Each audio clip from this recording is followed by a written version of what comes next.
So, Mellody, welcome. Welcome to this maiden voyage of ours with Next Generation. I can't think of anybody better to help us kick this off, and it's really an honor to be here with you tonight. So, well, I have to say, first of all, I'm very excited to be here, so happy to be asked. I loved the talks that I heard earlier from my friends, and I always find that I learn so much from them. So for me, it's as exciting, I think, as the Next Gen participants. Great. I was taking notes during Sally's talk. I told her that. She's like, you've heard that so many times. I said, but I heard it differently this time. I love it. Well, we have had a couple speakers already. We've had some wine. This is the evening conversation. So I thought I would go right to the third rail. And I want to ask you about race. And the reason I want to ask you about this is because you have spoken out a lot this year about this topic. You gave a TED Talk. You wrote a fantastic chapter in the new Lean In for Graduates. If anyone has not picked it up and read it, it's an incredible chapter. It's called Own Who You Are. And in this chapter, there were a number of really interesting things, but there was an anecdote in there that really jumped out at me. And you tell this story of being at a funeral. I'll let you tell it. And you realized not that long ago that you have been tiptoeing around your race and gender. And that really surprised me. So tell us about that a little bit. So it maybe was a decade ago that I was at a funeral for John Johnson, who some of you may know was one of the greatest entrepreneurs in American history, who started Ebony and Jet magazine. And in the Black community, John Johnson is, one of our heroes. And it's a phenomenal story of borrowing money from his mother by pawning her furniture, $500, to start Ebony and Jet magazine, which is a fixture in the Black community. So he dies. He has this funeral in Chicago at Rockefeller Chapel. And we walk in, and it's one of those situations where the list of eulogies is like 20 people. And you're like, oh my God, we're gonna be here all day. And you're literally thinking about things like, I should have gone to the bathroom, all that kind of stuff. And every eulogy is more amazing than the next one. I mean, it's literally one of those, it's like Bill Clinton. I mean, these are amazing speakers. So one of the speakers is someone named Tom Joyner, who's known as the Fly Jock. And he worked for John Johnson, in his radio station was called WJPC, Johnson Publishing Company. And he used to work between Dallas and Chicago and fly back and forth every single day, every day. So Tom Joyner gets up and he says, John Johnson was unapologetically Black. And I was like, I never thought of this before. He said he was unapologetically Black. And I heard it, like hearing Sally today where you hear things differently. It hit me so hard. And all I could think about was, I've been apologizing for who I am. I've been apologizing about being a woman. I've been apologizing about being Black. And today, it stops. Today. I've been tiptoeing around these things.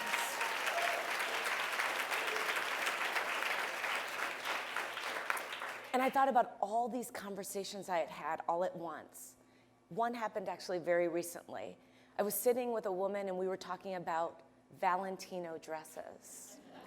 And we were at a conference and my business partner walked up and she said, oh, I'm so sorry, this conversation must be boring you. And I said, why are you apologizing to him? He entered our discussion. We were very much enjoying it. And how many times have you walked into a conversation of two guys talking about the score last night and they have never apologized to me? Ever. And she said, why am I apologizing to him? And I said, I stopped doing that. So that unapologetically Black was something that I wanted to talk about in the chapter, and being unapologetically a woman, because I think once we embrace and hold that truth to be self-evident, we are who we are, I think it just opens up a whole nother world of candor and comfort and confidence. And you write a lot about the racial inequities that exist in business and leadership today. Talk a little bit about that. I mean, the story is just, I joke in the book that, everyone, and I said it in my TED Talk, everyone thought, well, we have a black president.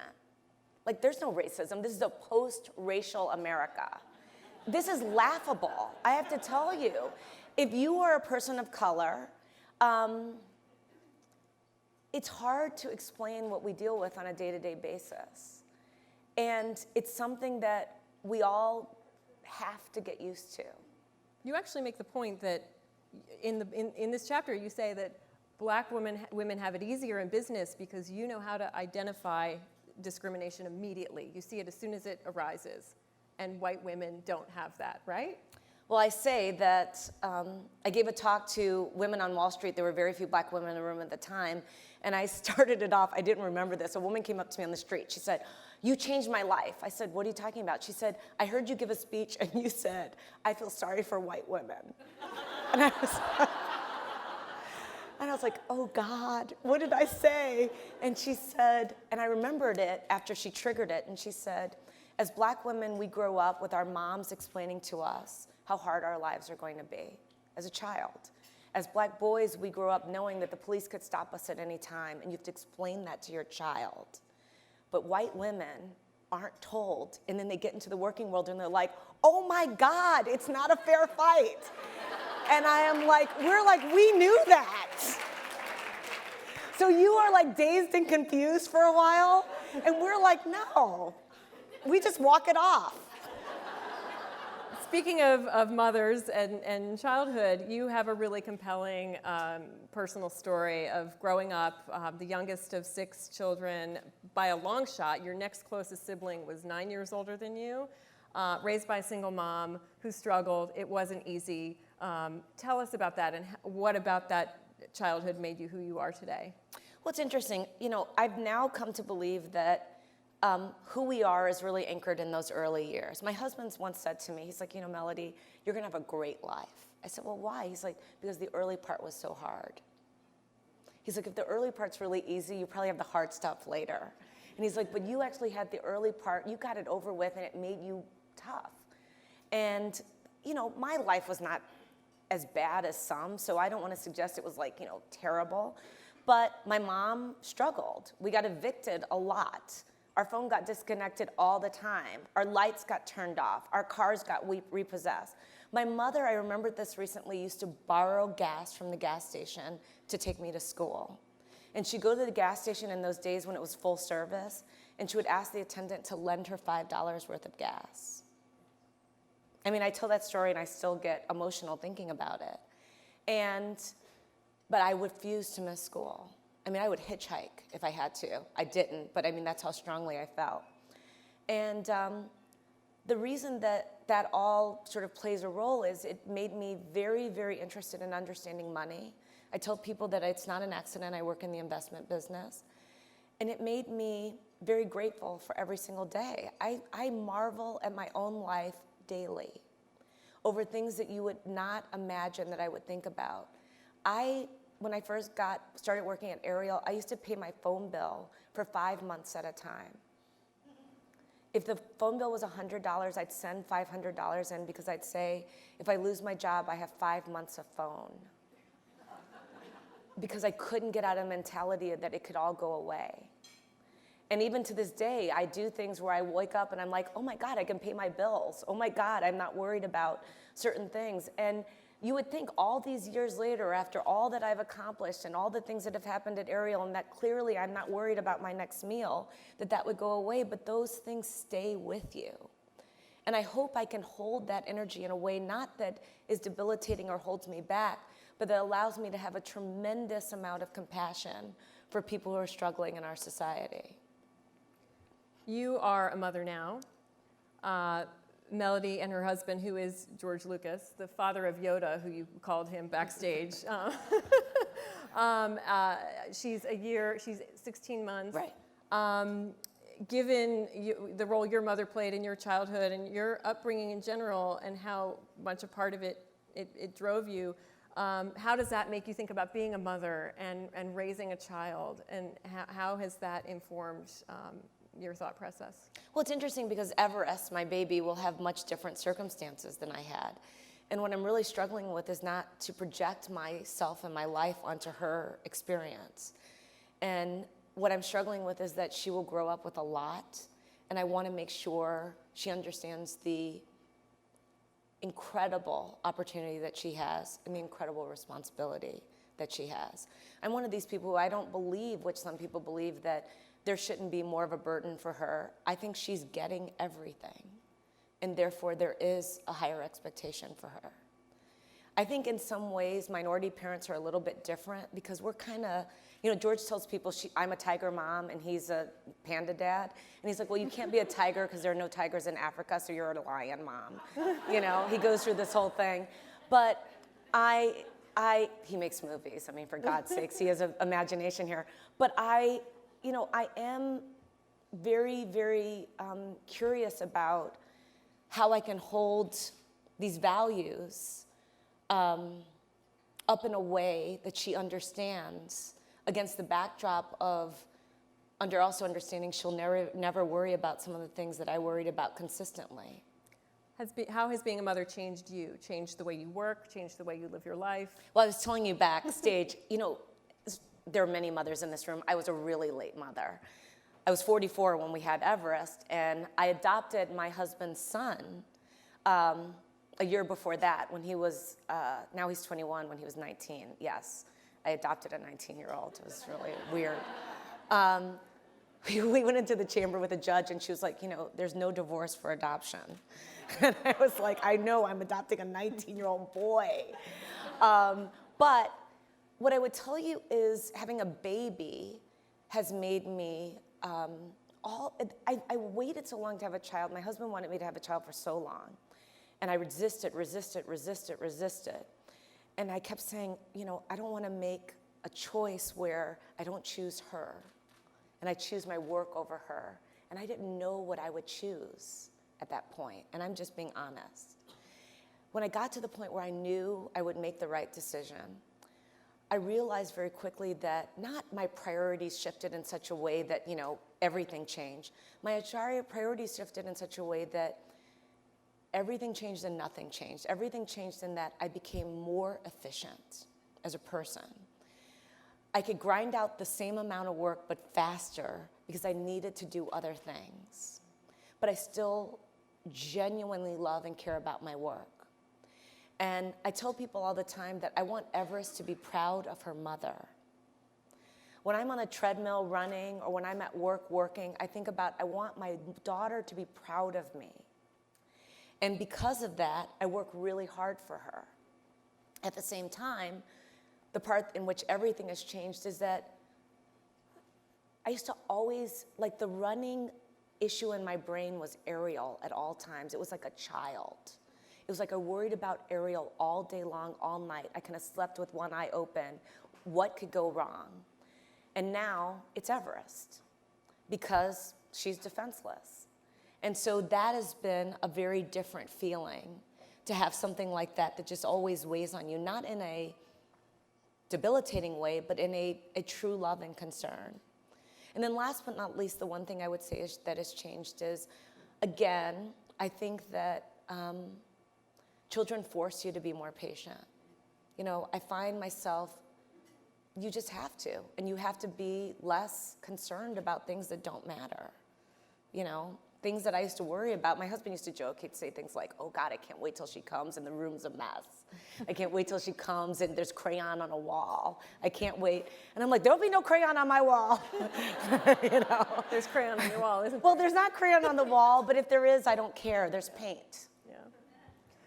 So you've been at one job your whole career. You started right out of college. You were actually an intern there in college. But you have held a number of directorships, Starbucks, Estee Lauder. You're the chair of DreamWorks. How have you found time to do all that? How do you worry about Ariel day in and day out and also take these very, very big responsibilities on these boards? I think we probably have a lot of women in the room who are at the point where they're considering joining a board. Who's on a board here? Who wants to be on a board here? So this is an issue I think that people grapple with. So how have you solved it? Well, here's the thing, and I have to explain to you, I've only had one job. I've worked at Ariel for my entire career. This will be, in 2015, my 24th year. I'm the only person from my graduating class at Princeton who's had the same work phone number since I graduated, out of 1,100 people. I was a summer intern. If you count that, it's like 26 years of my life, and I'm 45 years old. So it's been a long haul. I didn't go to business school. And so for me, my boards were not business school in that I was learning, on their very important fiduciary responsibility role that I have, but that it gave me new insights that I could bring back to Ariel and expose me to people that made me better and continue to make me better. So I tell people all the time is I get to work with these world-class entrepreneurs, best in the business. When you can sit next to Howard Schultz in a board meeting every day, every quarter, I tell people I should pay him. When you can learn from Jeffrey Katzenberg, who literally, by the time I speak to him at 7 in the morning, has already had a breakfast with someone or two, you know you could work harder. And when you can see how a global brand like Estee Lauder dominates the cosmetics floor and the cosmetics floor around the world, you can actually think bigger. I found that for as courageous and tough and purposeful as I thought that I was, they forced me to realize when I was thinking small. Because everything that we were doing was so giant in these companies. At Ariel, we have 85 people. And at Starbucks, there are hundreds of thousands. So whenever I found myself in a small mindset, I could think of Howard, or I could think of Jeffrey, or I could think of the Lauder family, and that could have a direct influence on my success at Ariel. Or I could call them and ask them for help. And that is a gift that I cannot explain. And over time, the relationships have become extraordinarily significant to me in my life, not only with them, but with people around that table, those tables. We're going to open it up to questions in a little bit, but I thought we would do maybe like a speed round of career tips from Mellody, because she's just packed full of them. And I'm going to say the tip. I'm going to, we got to keep this fast. I'm going to say the tip, and you're just going to say where you learned this or who taught this to you, okay? So one of the things you say you learned is to speak up. John Rogers, my business partner, he started Ariel. Started when he was 24 years old, and he said to me on my very first day of the job, when he took me to TGI Fridays for lunch, he said, you're going to be in a room with people who have bigger titles than you and who make a lot of money, and it doesn't mean your idea is not better. I want to hear it. Ask a lot of questions. Is it Jeffrey Katzenberg who calls you the Picasso of questions? Yeah. So I learned that from John's father, who was a judge. And he basically said that the best way to get information that you need and or help someone to come to a different point of view was not to pound them and push them and barrage them or berate them, but to ask them a series of questions that would help them find the way to maybe the place you were trying to get them. Crouch to conquer. The art of war. And that is something that a lot of people have been surprised that I say, but sometimes you have to be very small to be very big. And I found, especially as a woman of color, that in certain rooms, I am too big. My personality or my confidence or even my speaking voice.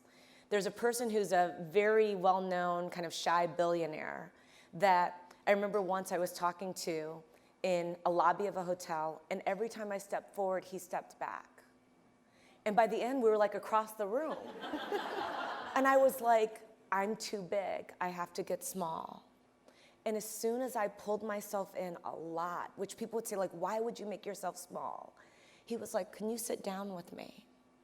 It was very interesting that he was uncomfortable when I was in my full self, but the more that I could just modulate for him, the better it became for him, the more comfortable he became, which was okay, because his comfort at that point allowed me to learn a lot. This one I really like, smile a lot. She was the president, the only woman president of a Motorola country, Motorola Canada, I met her during a seminar at Harvard. I don't know her name, which kills me. And I asked her what was the most important piece of advice that she could give me, and I was 24 years old, and she said, smile a lot. And I literally thought it was the most pathetic piece of advice I'd ever heard. And she said to me in a crowded room, I feel like you're shooting arrows at me with your eyes. And she says, but I'm gonna explain something to you very important. People wanna work with people that they like. They wanna work with people who are happy. They wanna work with people they wanna be with. And you're gonna deal with a lot of really hard issues, and they will come across much better if you have a smile on your face. So I always, always, always, especially if you see me on TV, I can be talking about the most dire situation. I have a smile on my face because it makes people more comfortable. In the Lean In chapter, you actually channel Yoda. You quote Yoda in this chapter, talking about this point about smiling, because if you're not smiling, it can invoke fear in people. And Yoda says, fear leads to anger, anger leads to hate, hate leads to suffering. And those were words written by your husband, of course. I have to hear those all the time. I loved it. Well, speak up, smile a lot, channel Yoda. I hate to say this. I wish we could keep talking, but we are out of time. So thank you, Mellody, Thank you very much for having me tonight. Thank you.